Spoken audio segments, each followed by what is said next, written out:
Hello बच्चों, आज के इस वीडियो में हम करने वाले हैं डुअल नेचर के सेकंड पार्ट के बहुत सारे अच्छे क्वेश्चन, जिसमें पहला क्वेश्चन है an electron and a proton accelerated through same potential which one has greater de Broglie wavelength and which has lesser momentum. तो डी ब्रॉय वेवलेंथ का चारों फॉर्मूला आपको याद होना चाहिए। Lambda is equal to H upon P, H upon में M V, H upon में under root 2m kinetic energy, H upon under root 2m/q potential difference V, accelerating potential V। ये चारों फार्मूला आपको याद होना चाहिए। तो यहाँ एक्सेलरेटिंग पोटेंशियल की बात हो रही है, तो हम ये चौथा फार्मूला यूज़ करेंगे पहले पार्ट के लिए। तो lambda is equal to H upon में अंडर रूट 2m/q/v। इन्होंने क्या बोला है, एक्सेलरेटिंग पोटेंशियल से में एक इलेक्ट्रॉन है एक प्रोटॉन है, तो H कांस्टेंट, V उन्होंने ही दे रखा है कांस्टेंट, इलेक्ट्रॉन और प्रोटॉन पे चार्ज भी सेम होता है, 2 हो गया कांस्टेंट। तो लैम्डा क्या हो जाएगा, प्रोपोर्शनल टू 1 अपॉन में अंडर रूट ऑफ m, यानी कि जो वेवलेंथ है वो मास के इन्वर्सली प्रोपोर्शनल हो जाएगा। और हम जानते हैं इलेक्ट्रॉन का मास कम होता है तो उसका वेवलेंथ क्या हो जाएगा, ज़्यादा। तो मास ऑफ इलेक्ट्रॉन क्या होता है, मास ऑफ प्रोटॉन से कम, इसलिए वेवलेंथ ऑफ इलेक्ट्रॉन ज़्यादा हो जाएगा वेवलेंथ ऑफ प्रोटॉन से। पहले पार्ट का जवाब मिल गया। दूसरा पार्ट किसका लेस मोमेंटम है, तो इसके लिए हम ये पहला वाला यूज़ करेंगे। Lambda is equal to H upon P, P momentum है यहाँ पे, momentum is equal to H upon lambda. तो मोमेंटम क्या हो गया, वेवलेंथ के इन्वर्सली प्रोपोर्शनल। जिसका वेवलेंथ ज़्यादा होगा उसका मोमेंटम क्या होगा, कम, क्योंकि इलेक्ट्रॉन का वेवलेंथ ज़्यादा है, इसलिए इलेक्ट्रॉन का मोमेंटम क्या होगा, प्रोटॉन के मोमेंटम से कम हो जाएगा। ये आंसर हो गया। देखिए नेक्स्ट क्वेश्चन में हमें बोला है 1 अपॉन में अंडर रूट एक्सेलरेटिंग पोटेंशियल और लैम्डा के बीच में ग्राफ दे रखा है। दोनों पार्टिकल का चार्ज सेम है, तो कौन से पार्टिकल का मास ज़्यादा होगा आपको ये बताना है।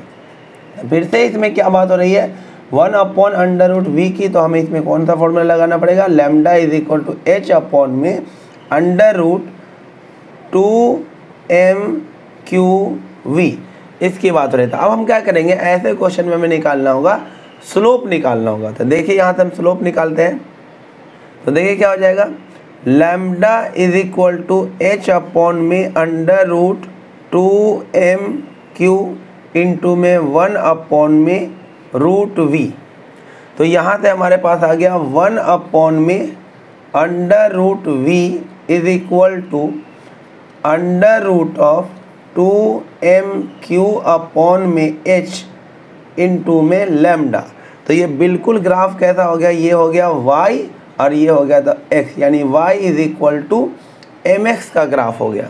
यहाँ पे y की जगह ये लिखा हुआ है, x की जगह पे लैम्डा लिखा हुआ था, y is equal to mx। यहाँ पे m क्या होता है, स्लोप। तो यहाँ पर जो स्लोप है, इस ग्राफ का जो स्लोप हो गया वो हो गया under root of 2m/q upon में h। और यहाँ पर q तो कांस्टेंट है, 2 कांस्टेंट है, h कांस्टेंट है, यानी कि मास जो होगा वो स्लोप के क्या होगा, डायरेक्टली प्रोपोर्शनल। जिसका स्लोप ज़्यादा होगा उसका मास भी क्या होगा, ज़्यादा। तो यहाँ पे स्लोप ऑफ ए क्या है, ज़्यादा है स्लोप ऑफ बी से, इसलिए मास ऑफ ए क्या होगा, ज़्यादा होगा मास ऑफ बी से। देखिए नेक्स्ट क्वेश्चन हमारे पास, a proton and alpha particle have same de Broglie wavelength, find ratio of their accelerating potential and their speed. Proton कहे तो 1h1 और अल्फा पार्टिकल कहे तो हीलियम न्यूक्लियाई 2 और यहाँ पे आ जाए 4, यानी कि प्रोटॉन का जो चार्ज होगा, चार्ज ऑन प्रोटॉन क्या होगा, E होगा, तो चार्ज ऑन अल्फा पार्टिकल क्या होगा, 2E। मास ऑफ प्रोटॉन अगर m होगा तो मास ऑफ अल्फा पार्टिकल उसका 4 गुना होगा, 4m होगा। अब हमें डी ब्रॉय वेवलेंथ सेम दे रखा और एक्सेलरेटिंग पोटेंशियल का रेशियो निकालता। फिर से lambda is equal to H upon में अंडर रूट 2m/q/v, ये रेशियो निकालेंगे। तो हमें निकालना किसका रेशियो है, v का, तो हम स्क्वायरिंग कर देते हैं। तो lambda square is equal to h square upon में 2m/q इंटू में v। तो v इज इक्वल टू आ जाएगा एच स्क्वायर अपॉन में लैम्डा स्क्वायर 2m/q। कॉन्स्टेंट दे, h constant, lambda constant, 2 constant. ये जो v है प्रोपोर्शनल हो गया 1 अपॉन m/q के, तो v ऑफ प्रोटॉन अपॉन में v ऑफ अल्फा क्या हो जाएगा, m ऑफ, उल्टा हो जाएगा इन्वर्सली है तो alpha charge of alpha upon में mass of proton charge on proton, ये उल्टा हो गया। तो v ऑफ प्रोटॉन और v ऑफ अल्फा, इसका रेशियो क्या हो जाएगा, मास ऑफ अल्फा क्या हो जाएगा 4m, चार्ज ऑन अल्फा क्या हो जाएगा 2e, मास ऑफ प्रोटॉन हो जाएगा m, चार्ज ऑन प्रोटॉन हो जाएगा e, m से m कट जाएगा, e से e कट जाएगा। तो एक्सीलरेटिंग पोटेंशियल का जो रेशियो आ जाएगा वो आ जाएगा 8:1। और दूसरा पार्ट हमें क्या बोला है, उसके रेशियो, स्पीड का रेशियो निकालना। तो स्पीड का रेशियो क्या आएगा, lambda is equal to h upon में mv। तो v, ये वाला v एक्सेलरेटिंग पोटेंशियल, ये वाला v स्पीड है स्मॉल v, तो v is equal to h upon में m इंटू में lambda, lambda constant h constant, v inversely proportional to mass. तो speed of proton to the speed of alpha is equal to mass of alpha upon में mass of proton, उल्टा mass of alpha 4m, mass of proton m, ratio क्या आ जाएगा 4:1।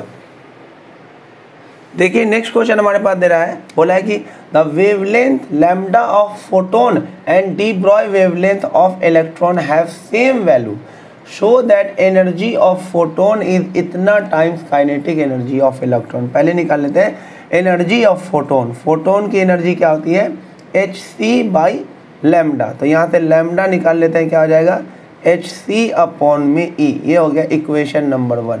ये energy of photon से हमने lambda निकाला। अब निकालेंगे काइनेटिक एनर्जी ऑफ इलेक्ट्रॉन, तो उसमें हम डी ब्रॉय वेवलेंथ का यूज़ करेंगे। Lambda is equal to h upon में √2m इंटू में काइनेटिक एनर्जी, इसको स्क्वायरिंग कर लेते हैं तो क्या हो जाएगा, lambda square is equal to h square upon में रूट हटेगा 2m kinetic energy, lambda square क्या लिख देते हैं, लैम्डा इंटू में लैम्डा h स्क्वायर अपॉन में 2m के, और एक लैम्डा की जगह ये पुट कर देते हैं, लैम्डा इंटू में एक लैम्डा की जगह ये लिख देते हैं hc अपॉन में energy of photon h square upon में 2m के, यहाँ पुट कर दिया, इस लैम्डा को यहाँ पे ला के डाल दिया, एक h से एक h कट जाएगा तो यहाँ से ये इधर चला जाएगा, तो एनर्जी ऑफ फोटोन क्या हो जाएगा, ये इधर आ जाएगा 2mc लैम्डा के अपॉन में क्या आ जाएगा h। तो यहाँ गया energy of photon is equal to 2mc lambda h time of energy, kinetic energy of electron, यही हमें शो करना था। नेक्स्ट क्वेश्चन हमारे पास बोला an alpha particle and a proton are accelerating through same potential difference, find ratio of their de Broglie wavelength. तो de Broglie wavelength का accelerating potential वाला फॉर्मूला यूज करेंगे h अपॉन में √2m/v। इन्होंने v same रखा है, h होता constant, 2 constant, तो यहाँ पे जो लैम्डा होगा वो प्रोपोर्शनल हो जाएगा 1 अपॉन में √m³ के। तो lambda of alpha upon lambda of proton किसके इक्वल हो जाएगा, √, उल्टा हो जाएगा इन्वर्सली है तो mass of proton charge on proton upon में mass of alpha charge on alpha. Answer mass of proton हो जाएगा m, चार्ज ऑन प्रोटॉन हो जाएगा e, मास ऑफ अल्फा होता है 4m, चार्ज ऑन अल्फा होता है 2e, ये कट जाएगा, m कट जाएगा, √1/8, इसलिए 1 अपॉन में 2√2, ये हमारा आंसर होगा। देखिए अब नेक्स्ट क्वेश्चन हमें ग्राफ ड्रॉ करना है, वेवलेंथ और एक्सेलरेटिंग पोटेंशियल, यानी lambda is equal to h upon में √2m/v, इनवर्सली प्रोपोर्शनल है तो ग्राफ कैसा बनेगा, ये बनेगा। दूसरा लैम्डा और काइनेटिक एनर्जी के बीच में, तो lambda is equal to h upon में √2m के, यहाँ भी क्या होगा इनवर्सली प्रोपोर्शनल, डिक्रीजिंग ग्राफ ऐसा बनेगा। और तीसरा है मोमेंटम और वेवलेंथ, तो lambda is equal to h upon p, lambda is equal to h upon p, यहाँ भी क्या है p और लैम्डा में कौन सा रिलेशन है, इनवर्सली प्रोपोर्शनल, तो ग्राफ कैसा बनेगा, ऐसा बनेगा, रेक्टेंगुलर हाइपरबोला। देखिए नेक्स्ट क्वेश्चन हमारे पास, light of wavelength 2000 angstrom fall on a metal surface of work function 4.2 electron volt, what is the maximum kinetic energy of electron. First part है, तो हम क्या करते हैं, पहले जो इंसिडेंट लाइट है उसकी एनर्जी निकाल लेते हैं इलेक्ट्रॉन वोल्ट में। तो एनर्जी का फॉर्मूला क्या होता है, एच सी बाई लैम्डा, अगर इस फॉर्मूले से निकालोगे तो एनर्जी किस में आएगा, जूल में आएगा। और अगर हम क्या करेंगे, एच सी बाई लैम्डा को 1.6 इंटू 10⁻⁻19 से डिवाइड कर देंगे तो ये इलेक्ट्रॉन वोल्ट में आ जाए, सो दैट हमें कंपेयर करने में सही हो। तो एनर्जी क्या आ जाएगा, एच 6.6 इंटू 10⁻⁻34 और सी की वैल्यू 3 इंटू 10⁸ अपॉन में 1.6 इंटू 10⁻⁻19 इंटू में लैम्डा। इन सब की वैल्यू को एक बार आप याद करके रख लो, ये कांस्टेंट है, ये होता है 99/8 इंटू 10⁻⁻7 और अपॉन में क्या है, वेवलेंथ 2000 एंगस्ट्रॉम, तो लिख सकते हैं 2 इंटू में 10⁻⁻7 आ जाएगा, क्योंकि 10 की पावर -10 और 10 की पावर प्लस का 3 -7 आ जाएगा, ये इससे कट जाएगा तो हमारे पास आ जाएगा E = 99/16। अब इसको सॉल्व करेंगे तो ये अप्रॉक्सीमेट कितना हो जाएगा, 6.2 इलेक्ट्रॉन वोल्ट के इक्वल हो जाएगा। इंसिडेंट लाइट की एनर्जी इतनी आ गई और सरफेस का वर्क, मेटल सरफेस का वर्क फंक्शन क्या, 4.2, हमें निकालना काइनेटिक एनर्जी मैक्सिमम। तो क्या होता है Einstein equation, H nu = work function phi naught plus में काइनेटिक एनर्जी मैक्सिमम। तो एनर्जी कितना आ गया हमारा इंसिडेंट लाइट का, 6.2 इलेक्ट्रॉन वोल्ट, वर्क फंक्शन दे रखा 4.2 इलेक्ट्रॉन वोल्ट प्लस में काइनेटिक एनर्जी मैक्सिमम। तो काइनेटिक एनर्जी मैक्सिमम कितना आ जाएगा हमारा, इसमें से माइनस हो जाएगा तो 2 इलेक्ट्रॉन वोल्ट हमारा आंसर आएगा।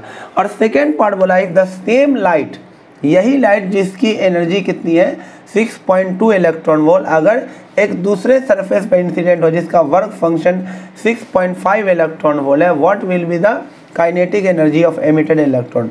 तो सेकेंड केस में तो फोटो इलेक्ट्रिक एमिशन ही नहीं होगा, तो काइनेटिक एनर्जी की तो कोई बात ही नहीं होगी, क्योंकि जो लाइट पड़ रहा है उसकी एनर्जी कितनी है 6.2 इलेक्ट्रॉन वोल्ट और उस मेटल सरफेस का वर्क फंक्शन क्या है 6.5, यानी कि इंसिडेंट लाइट की एनर्जी से भी ज़्यादा है वर्क फंक्शन, तो फोटो इलेक्ट्रिक एमिशन ही सेकेंड केस में नहीं होगा।